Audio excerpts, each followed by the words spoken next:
Hi friends, welcome back. ഒരു Indian phone വേണം, അതും 10,000 രൂപ താഴെ വേണം.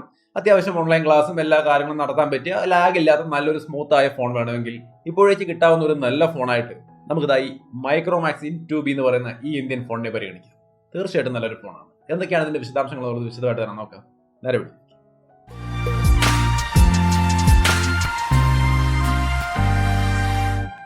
ഹായ്, അപ്പോൾ മൈക്രോമാക്സിന്റെ ഇൻ 2B ഈ ഒരു ഫോണിന്റെ അൺബോക്സിംഗ് ആൻഡ് ഇനീഷ്യൽ റിവ്യൂ ആണ്. എങ്ങനെയാണെന്നുള്ള കാര്യം നമുക്ക് വിശദമായിട്ട് നോക്കാം. അപ്പോൾ നമ്മൾ ഈ കാണുന്നതാണ് ബോക്സ്. ഇൻ ഫോർ ഇന്ത്യ എന്നൊക്കെ എഴുതി വെച്ചിട്ടുണ്ട്. ഒരു ഡീസെന്റ് ആയ നീറ്റായ പാക്കിംഗ് ആണ് ഈ ഒരു ഫോണിന് കൊടുത്തിരിക്കുന്നത്. പുറമെ നമ്മൾ തുറന്ന് അകത്തേക്ക് എടുത്തു കഴിഞ്ഞാൽ ഈ രീതിയിൽ ഫോൺ ഇരിക്കുന്നുണ്ട്. ഇതിനൊപ്പം വരുന്ന ചാർജർ എന്ന് പറയുന്നത് 10 വാട്ട് ചാർജറാണ്. ടൈപ്പ് സി കേബിളും ഒക്കെ വരുന്നത്. ഇത് കൂടാതെ ഇതിനകത്ത് നമുക്ക് സ്ക്രീൻ ഗാർഡ് ഉണ്ട്, അതേപോലെ തന്നെ ഒരു കേസും കാര്യങ്ങളൊക്കെ വരുന്നുണ്ട്. സോ ഇതെല്ലാം സെപ്പറേറ്റ്, സ്ക്രീൻ ഗാർഡൊക്കെ സെപ്പറേറ്റ് ആണ് കിട്ടുന്നത്. നിങ്ങൾക്ക് വേണമെങ്കിൽ ഒട്ടിക്കാം, അല്ലെങ്കിൽ ഒട്ടിക്കാതെ ഉപയോഗിക്കാം. കേസൊക്കെ അത്യാവശ്യം നല്ല കേസും കാര്യങ്ങളൊക്കെ തന്നെയാണ്. പിന്നെ കുറച്ച് ഡോക്യുമെന്റേഷനും കാര്യങ്ങളൊക്കെ വരുന്നുണ്ട്. സിമ്മജറ്റ് ടൂൾ ഉണ്ട്, അങ്ങനെ പതിവായിട്ടുള്ള എല്ലാ സംഗതികളും ഉണ്ട്. സോ നമുക്കിതെല്ലാം മാറ്റി വെച്ച് ഫോണിലേക്ക് വന്നു കഴിഞ്ഞാൽ നിങ്ങൾക്ക് ഇവിടെ കാണാം മൈക്രോമാക്സിന്റെ ഇൻ 2B. എങ്ങനെയുണ്ട് ഫോൺ?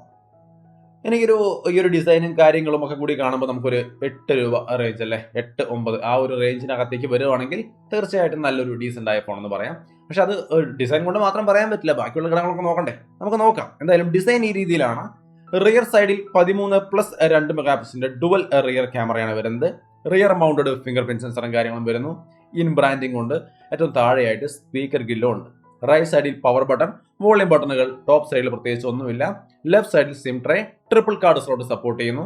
താഴെ ടൈപ്പ് സി പോർട്ടും മെയിൻ മൈക്രോഫോണും അതേപോലെ 3.5mm ഹെഡ്ഫോൺ ജാക്കും വരുന്നുണ്ട്. ഫ്രണ്ടിൽ ഡിസ്പ്ലേ 6.52 ഇഞ്ച് വരുന്ന ഡ്രോപ്പ് നോച്ച് ഡിസ്പ്ലേ ആണ്. നോച്ചിനകത്താണ് 5 മെഗാപിക്സലിന്റെ സെൽഫി ക്യാമറ ഇരിക്കുന്നത്. സോ അപ്പോൾ ഇതിന്റെ ഒരു ഓവർവ്യൂ അങ്ങനെയാണ്. ഓവറോൾ ഇത് കയ്യിൽ പിടിക്കുമ്പോഴുള്ള കാര്യം, ബിൽറ്റ് ക്വാളിറ്റി ഒക്കെ നോക്കിയാൽ ഡീസെന്റ് ആയ ഒരു ബിൽറ്റ് ക്വാളിറ്റിയാണ്. യാതൊരു കംപ്ലൈന്റും പറയാനില്ല. നല്ല സ്ട്രോങ് ആയ ഫോൺ തന്നെ. സോ ബിൽറ്റ് ക്വാളിറ്റി വൈസ് ഒരു കുഴപ്പമില്ല. ഡീസെന്റ് ആയ ഒരു ബിൽറ്റ് ക്വാളിറ്റി ഉള്ള ഫോൺ. ഡിസ്പ്ലേ ഞാൻ പറഞ്ഞ പോലെ 6.52 ഇഞ്ച് വരുന്ന ഒരു HD+ ഡിസ്പ്ലേ ആണ്. നിങ്ങൾ ഈ കാണുന്ന തരത്തിലാണ് ഡിസ്പ്ലേ ഡിസൈനും കാര്യങ്ങളും ഒക്കെ. ഡിസ്പ്ലേയുടെ ക്വാളിറ്റിയിൽ നമുക്ക് യാതൊരുവിധ ഇഷ്യൂസും നമുക്ക് നോർമൽ യൂസിൽ ഒന്നും തോന്നിയിട്ടില്ല. സൺലൈറ്റ് വിസിബിലിറ്റി ആയാലും വേറെ പ്രശ്നങ്ങളൊന്നുമില്ല. ഓവറോൾ ഡീസെന്റ് ആയ ഒരു പെർഫോമൻസ് ആണ്. ഡിസ്പ്ലേയുടെ ക്വാളിറ്റിയും കളർ റീപ്രൊഡക്ഷനും ഒക്കെ നിങ്ങൾക്ക് ഇവിടെ കാണാം. വിഷ്വൽ കണ്ട് തന്നെ നിങ്ങൾക്ക് മനസ്സിലാക്കാം. ഓവറോൾ ഡീസെന്റ് ആയ ഒരു ഡിസ്പ്ലേ ആണ്. വൈഡ് വൈൻ L3 സർട്ടിഫിക്കേഷൻ ആണ് വരുന്നത്. L1 നമുക്ക് ഈ ഒരു പ്രൈസ് സെഗ്മെന്റിൽ 10,000 താഴെ വരുന്ന ഫോണുകളിൽ അധികമൊന്നും വൈഡ് വൈൻ L1 സർട്ടിഫിക്കേഷൻ കാണാറില്ല. സോ ഓവറോൾ എങ്ങനെയുണ്ട് ഇതിന്റെ ഡിസൈനും ഡിസ്പ്ലേയും എല്ലാം കൂടി കൂട്ടിച്ചേർത്ത് നിങ്ങൾക്ക് ഇഷ്ടപ്പെടുന്നുണ്ടോ?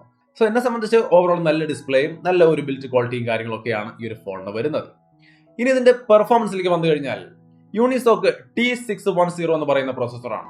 അപ്പൊ ഇങ്ങനെ ഒരു പ്രോസസ്സർ, ഇതിന്റെ പവർ എന്താണെന്നൊക്കെ ചോദിച്ചു കഴിഞ്ഞാൽ നിങ്ങൾക്ക് മനസ്സിലാവാൻ വേണ്ടിയിട്ട് വേണമെങ്കിൽ MediaTekന്റെ Helio G35 ഈ ഒരു പ്രോസസ്സർ നോക്കിയാൽ അതിനേക്കാൾ കുറച്ചുകൂടി ബെറ്റർ ആണ് ഈ ഒരു പ്രോസസ്സർ എന്ന് പറയാം. അതേപോലെ തന്നെ സ്നാപ്ഡ്രാഗൺ 632 അതൊക്കെ നോക്കിയാൽ അതിനേക്കാൾ കുറച്ചുകൂടി ബെറ്റർ ആണെന്ന് പറയാം. Exynos 850 വെച്ചിട്ട് നോക്കിയാൽ അതിനേക്കാൾ കുറച്ച് ബെറ്റർ ആണെന്ന് പറയാം. കമ്പയർ ചെയ്ത് നോക്കണ്ട, നമുക്ക് ഇതിന്റെ പെർഫോമൻസ് എന്തായാലും നോക്കാം. നോർമൽ യൂസിനകത്ത് യാതൊരു ഇഷ്യൂ ഇല്ല. വളരെ സ്മൂത്ത് ആയിട്ട് വർക്ക് ചെയ്യുന്ന ഒരു UI ആണ്. ഒന്നാമത് ഇത് സ്റ്റോക്ക് ആൻഡ്രോയിഡ് ആണ്, Android 11 ആണ്. അതുകൊണ്ട് തന്നെ വേറെ ബ്ലൂടൂത്ത് വയേഴ്സും കാര്യങ്ങളൊന്നും വരുന്നില്ല. എൻ്റെ മോൾ ഇൻസ്റ്റാൾ ചെയ്ത് 1-2 ഗെയിം ഒഴിച്ചാൽ ബാക്കി ഇതിനകത്ത് വേറെ എക്സ്ട്രാ ആപ്ലിക്കേഷനുകൾ ഒന്നും തന്നെ വരുന്നില്ല. അഡ്വർടൈസ്മെന്റ് ഫ്രണ്ട്ലി ആയിട്ടുള്ള ആപ്പുകളോ അങ്ങനെ ഒന്നുമില്ല. ഗൂഗിളിൻ്റെതായ മെയിൻ ആപ്ലിക്കേഷനുകൾ മാത്രമേ ഉള്ളൂ. സോ പക്ക ക്ലീൻ ആയ ഒരു UI ആണ്. സ്റ്റോക്ക് ആൻഡ്രോയിഡ് ആണ്. സെക്യൂരിറ്റി അപ്ഡേറ്റുകളും ആൻഡ്രോയിഡ് അപ്ഡേറ്റുകളും ഒക്കെ ക്ലീൻ ആയിട്ട് കിട്ടും. ഓവറോൾ ഡീസെന്റ് ആയ ഒരു സെറ്റപ്പിലാണ് ഈ ഒരു ഫോണിന്റെ വരവ്. സോ യൂസർ എക്സ്പീരിയൻസിനെ സംബന്ധിച്ച് യാതൊരു പരാതിയും പറയാനില്ല. വളരെ ഡീസെന്റ് ആയിട്ട് ഇതിന്റെ റീസെന്റ് ആപ്ലിക്കേഷനുകളുടെ കാര്യത്തിലായാലും എല്ലാം വളരെ ഡീസെന്റ് ആയിട്ട് തന്നെ വർക്ക് ചെയ്യുന്നുണ്ട്. ഇതിന്റെ ഒരു ഓപ്പറേഷൻസ് നിങ്ങൾക്ക് ഇവിടെ കാണാം. യാതൊരുവിധ കംപ്ലൈന്റും പറയാനില്ല. വളരെ സ്മൂത്ത് ആയിട്ട് വർക്ക് ചെയ്യുന്നതാണ്.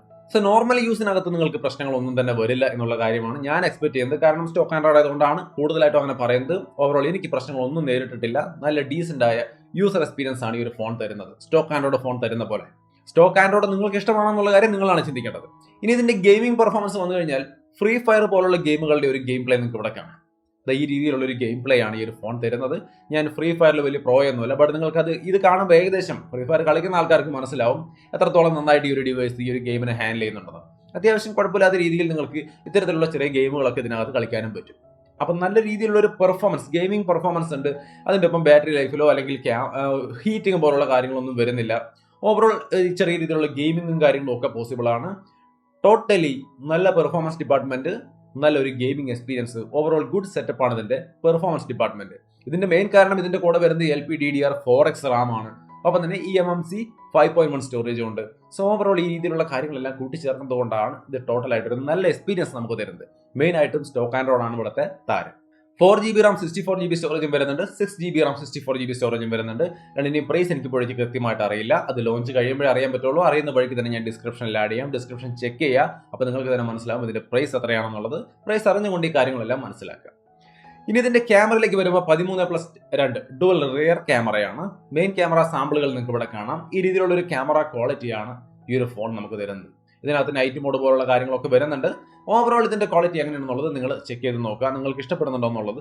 എന്തായാലും എന്നെ സംബന്ധിച്ച് ഈ ഒരു പ്രൈസ് സെഗ്മെന്റ് നമുക്കൊരു 8 രൂപ റേഞ്ച് ഒക്കെ ആണ് വരുന്നതെങ്കിൽ ഒരു ഓക്കെ എന്ന് പറയാവുന്ന ഒരു നല്ല ക്വാളിറ്റിയാണ്. ബട്ട് നിങ്ങളാണ് തീരുമാനിക്കേണ്ടത്. നിങ്ങൾക്ക് ആ പ്രൈസ് പോയി ഡിസ്ക്രിപ്ഷനിൽ നോക്കിയോളൂ. നോക്കിയിട്ട് ഈ ഒരു ക്വാളിറ്റി എങ്ങനെയാണെന്നുള്ളത് നിങ്ങൾ ഡിസൈഡ് ചെയ്യുക. മെയിൻ ക്യാമറയുടെ ഒരു വീഡിയോ ക്വാളിറ്റി നിങ്ങൾക്ക് ഇവിടെ കാണാം. ഇപ്പൊ ഈ കാണുന്നതാണ് മെയിൻ ക്യാമറയുടെ ഒരു വീഡിയോ ക്വാളിറ്റി. സോ എങ്ങനെയുണ്ട് മെയിൻ ക്യാമറ വീഡിയോ ക്വാളിറ്റി? നിങ്ങൾക്ക് ഇത് ആക്സെപ്റ്റബിൾ ആണോ എന്നുള്ളതാണ് നിങ്ങളാണ് ഡിസൈഡ് ചെയ്യേണ്ടത്. സോ ഓവറോൾ മെയിൻ ക്യാമറയുടെ ഒരു പെർഫോമൻസ് എങ്ങനെയാണ്? സെൽഫി ക്യാമറ സാമ്പിളുകൾ നിങ്ങൾക്ക് ഇവിടെ കാണാം.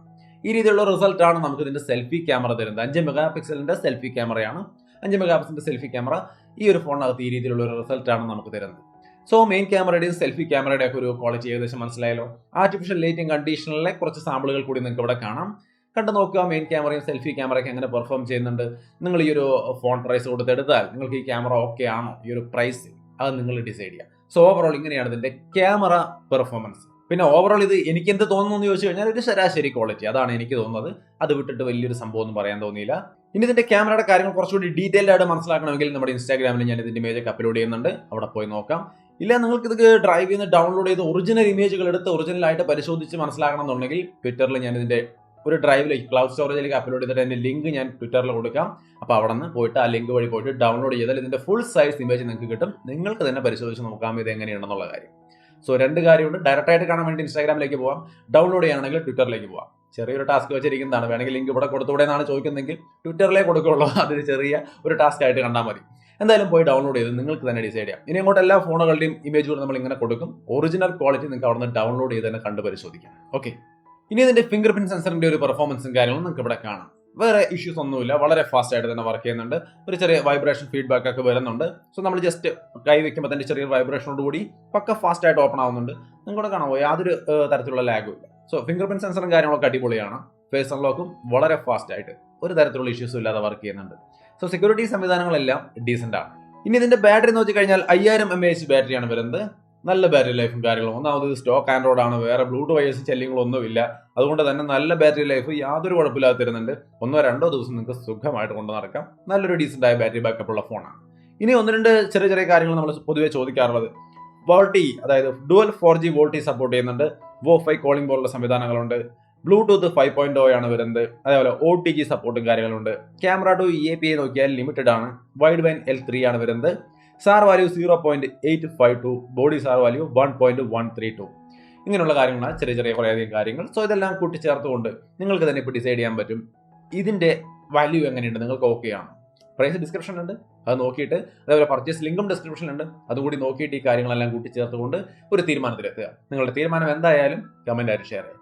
സോ ടോട്ടലി എന്നെ സംബന്ധിച്ച് ഈ ഒരു ഫോൺ ഒരു ഡീസന്റ് ഫോണാണ്. യാതൊരു ഇഷ്യൂസ് എനിക്ക് ഇതുവരെ ഫേസ് ചെയ്തില്ല. സോ ഡിപ്പെൻഡബിൾ ആണെന്ന് ചോദിച്ചാൽ തീർച്ചയായിട്ടും ഡിപ്പെൻഡബിൾ ആയ ഒരു നല്ല ഫോണാണ്. സോ നിങ്ങൾക്ക് ഇഷ്ടപ്പെട്ടുവെങ്കിൽ തീർച്ചയായിട്ടും പർച്ചേസ് ചെയ്യാം. പർച്ചേസ് ചെയ്യാനുള്ള ലിങ്കും കാര്യങ്ങളൊക്കെ താഴെ ഡിസ്ക്രിപ്ഷനിലുണ്ട്. സോ അത്രയുമാണ് നമ്മുടെ ഇന്നത്തെ ഒരു ചെറിയ വീഡിയോ ഇഷ്ടപ്പെട്ടാൽ ലൈക്ക് ചെയ്തും ഷെയർ ചെയ്തൊക്കെ നമ്മളെ സപ്പോർട്ട് ചെയ്യുക. നമ്മുടെ ചാനൽ ഇതുവരെയായിട്ട് സബ്സ്ക്രൈബ് ചെയ്യാത്ത ആൾക്കാർക്കുണ്ടെങ്കിൽ തീർച്ചയായിട്ടും സബ്സ്ക്രൈബ് ചെയ്യുക. സബ്സ്ക്രൈബ് ചെയ്യുമ്പോൾ ആ ബെല്ലൈക്കൺ കൂടി എനേബിൾ ചെയ്ത് വെക്കുക. വീണ്ടും മറ്റൊരു വീഡിയോ ആയിട്ട് കാണാം. ബൈ.